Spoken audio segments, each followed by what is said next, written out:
Let's see what the Spring 2004 Brady Games guide has to say about one of my favorite Final Fantasy XI jobs, Summoner.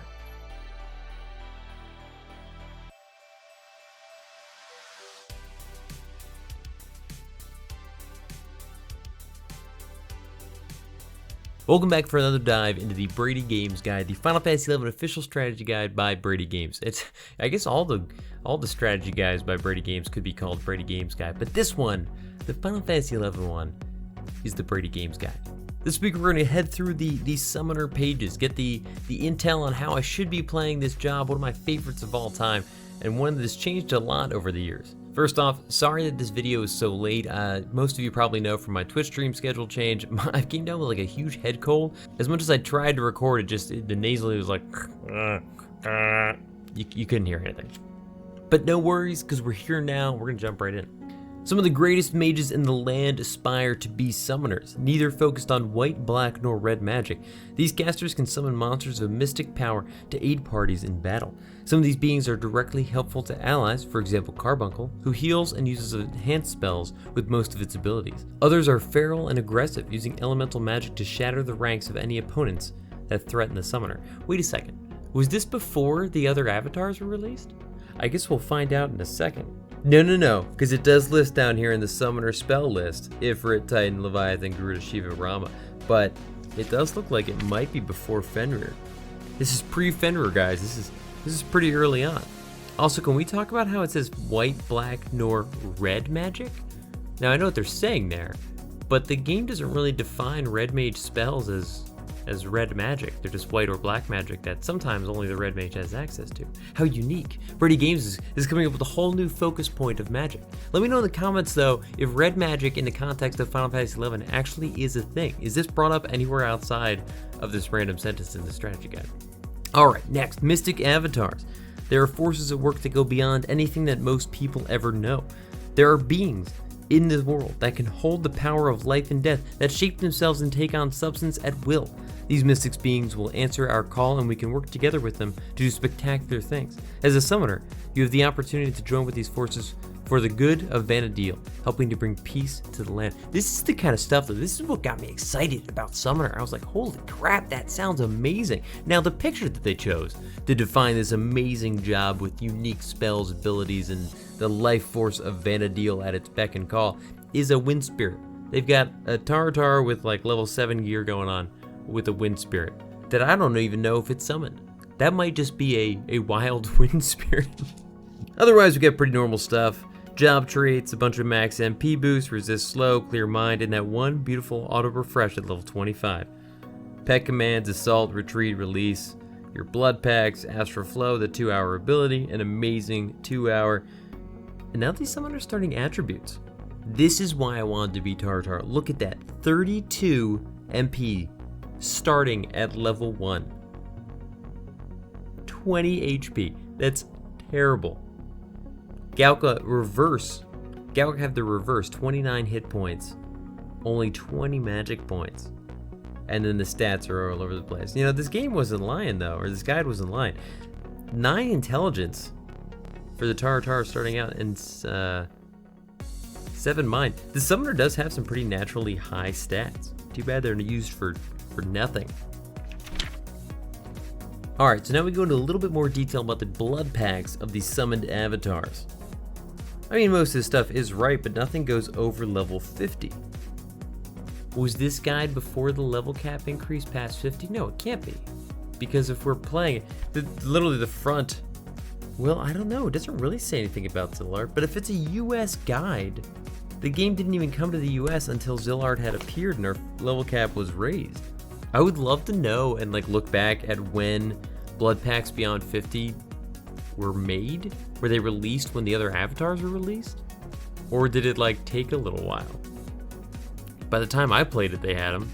But yeah, nothing bad like Springwater, Earthen Ward, Crimson Howl, Glittering Ruby, Heiska, Double Slap, Lightning Armor. I mean, that Double Slap is like the best thing you can possibly get as a summoner, according to this guy, which is pretty sweet.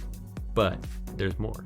To begin this quest, you must first obtain level 30 and then seek out a Carbuncle's Ruby. These extremely rare drops are found on leeches in the Maze of Sktrami and Quiffam Island. They're actually found on any leech. Thanks, Brady Games guide. With the ruby in hand, head to the House of Hero and Winter's Walls and check the door. Yep.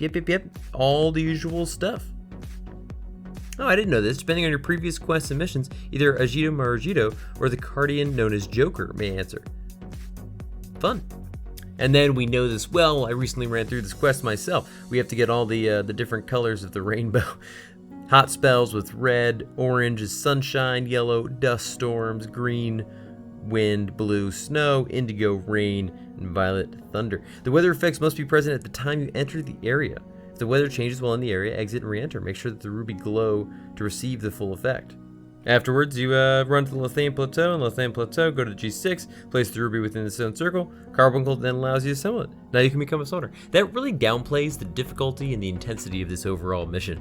They're just like, yeah, just get all the weather effects, get a Carbuncle's ruby, kind of rare, don't worry about it, and then just go drop it in G6 and Lethane Plateau.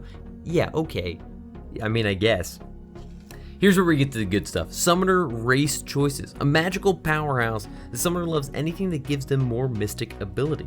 The ultimate mage is anyone interested in playing someone who has the ability to personally interact with any of the summoned avatars will love to play this job. That's kind of an interesting way to say that. For anybody that's interested in the idea of summoning avatars, Summoner may be the place you should check out because it's the only job that can do that. It's like saying if you like black magic, maybe you should be a black mage. If you like white magic. Galka summoners have greater hit points and can take more damage. That's true, because summoners wear light armor. This can keep them alive longer should an enemy decide to attack them. This job is a great challenge for anyone that wants to see just what a Galka can do when they have magical abilities. So is that saying like, hey, you'll survive more stuff, and it's more fun because it's way more difficult due to the low MP? I mean, not necessarily wrong. An Elvon Summoner Black Mage is a great choice for those that are interested in playing a mage with good hit points and the ability to cast some wonderful spells. More on that in a second. With this combination, they can cast some powerful attack spells, summon avatars, and still take more damage than some other races can. Why the Elvon? Even if you're going to say that Black Mage sub is valuable for Summoner, which it's not, outside of the warp that you can provide, because none of your spells are going to land at all anyway. Why pick Elvon, the lowest int in the game? Interesting choice, Brady Games guide. I have to wonder. Also, have you noticed that all of the pictures only have Carbuncle in them? Did the Brady Games team even get the other avatars? I would love to know if they didn't. Oh my gosh, wait.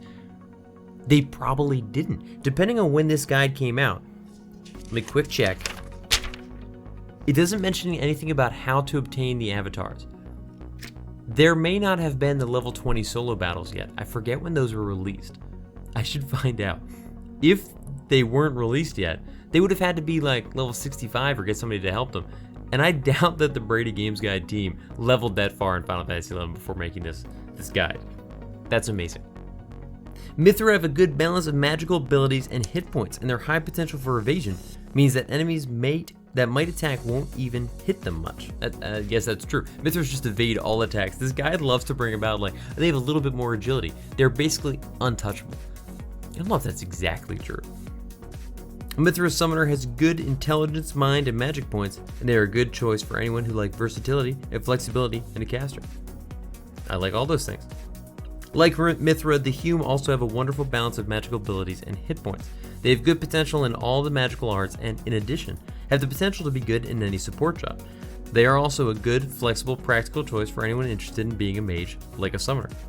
So generally, Hume is decent at everything. Hawking. Tartar are definitely the most popular candidate for the summoning job. With their natural leaning... Wait, what? With their natural leaning toward, that's really how it's written. With their natural leaning toward all magical skills, Tartar have a beautiful spread of magical aptitude for mind and intelligence combined with high magic points. Few could fault the choice of a Tartar playing a summoner. The two just go great together. Thank you, Brady Games Guide, for making my decision seem more viable. Alright, let's see what this amazing guide has to say about the experience of playing as a summoner. What is it like when you're actually summoning avatars to attack your foes? Summoners are heavily defined by the support job they take with them through their levels. Love where this is going so far. At their base, these mystic characters call upon powerful monsters, and they have those beings fight battles alongside the summoner's party. This is a powerful feature of the profession, but it takes quite some time to gather all the spirits that can be summoned. Oftentimes, people who will one day be summoners spend even more time in their original profession than others. Instead of hurrying to level 30 and making the change, they go around Vanadil hunting for spirits to master. What? This works well because people gain the power to summon special monsters when their group wins special battles in various locations. Okay, so they know about the avatar battles, but they describe it in the most unusual way. It doesn't matter whether the members are summoners at the time they win that battle, it only matters that they've defeated the monster. This method only works for acquiring spirits and not avatars. What? If the player is not yet a summoner, then they will not have the option to acquire an avatar even if successful in defeating one. Thus, it's more effective to start a summoner after grabbing at least a few spirits. Was that a way that you could earn spirits? Could you fight battles to earn spirits? Were they not just a scroll at some point? Because that'd be kind of neat. I love this idea that like a white mage, black mage, warrior, whatever leveling to 30 is running around like, I must fight the battles to gain the spirits, so that the wind spirit will be mine to command when I choose to be a summoner. This is the critical element that'll make me stronger than all the other summoners out there. My wind spirit ownership. As an actual summoner, your place is to call an ally into the battle and support the fight with spells from your character's support job. Summoners have so many magic points and magical attributes that both healing and nuking are devastating in effectiveness. One of those things is true. The other, still out to determine the viability of Black Mage sub for Summoner. Man, that would have been cool. I would love to see Black Mage sub as useful for Summoner. How long to solo? In a way, Summoners rarely solo. On their own, these paper dolls can't survive a fight against an easy opponent. I was about to give them crap, but I see where they're going with this. After the first few levels have passed. Level 1, when have you ever stood there and like, I won't summon anything? That still begs the question of when to group with other PCs. For summoners with monsters at their disposal, wait, no, I take it back. I thought they were gonna say, you're never truly alone as a summoner. You always have Carbuncle behind you, backing you up, fighting your battles. No, they're just saying it sucks to solo a summoner. I mean, I guess for XP, but if we're talking about it that way, then every job besides Beastmaster, you could say that. Like, what? Summoners are amazing soloers. Let's get back. For summoners with monsters at their disposal, it's possible to wait longer before seeking groups. So at least they do recognize that summoners can do a little bit more because of the avatars. Others who rush into their extra job can find a party before level 10. Their extra job? What are they talking about? Regardless, it's very dangerous to be alone when traveling around the world. Getting attacked out of the blue is troublesome for a job that needs substantial casting time. That is true. Before you get free Carbuncle and you can't just like run around with him, Summoner is pretty dangerous, just like wander the wilds. Because like it would take you forever. You could summon a spirit real quick, but they eat away your MP like crazy. Summoners are much safer with a few Galka tanking nearby. I love it. Let's get some Galka tanks. Says the summoner is safe. Almost anything that is susceptible to magic is an easy target for a summoner black mage. Even using the white mage support job allows summoners to cast enfeebling magic on enemies. Not true. Watch their spirit beat down the opponents, then heal anyone who gets injured in the process. That last part, yes, does happen. In a group, anything that your party hunts will be compatible with a summoner's huge range of spells and tricks. I mean, I guess that's true. Like, there's nothing that summoners like not good against. Alone, summoners are better off fighting non-aggressive monsters. It takes enough time to prepare for each skirmish that you don't want any surprises. Aggressive and linking monsters aren't fun to solo for most professions, and it's even more risky when you have so few hit points. Can't disagree with you there, Brady Games. Weapon skills. Summoners don't have many opportunities to mix it up with enemies in direct combat. It takes a long time to raise a particular weapon in level, whether it's wand or staff. Join power leveling parties if you want to bring your character's weapon skills up to par. Did Brady Games guy just officially recognize and suggest power leveling parties? That's amazing. Guys, it's what Brady Games suggests. Being in a party, summoners shouldn't have any problems being integrated into a party while acting as a member of their support job. A summoner white mage can heal during short battles, or summon and support the group during larger attacks.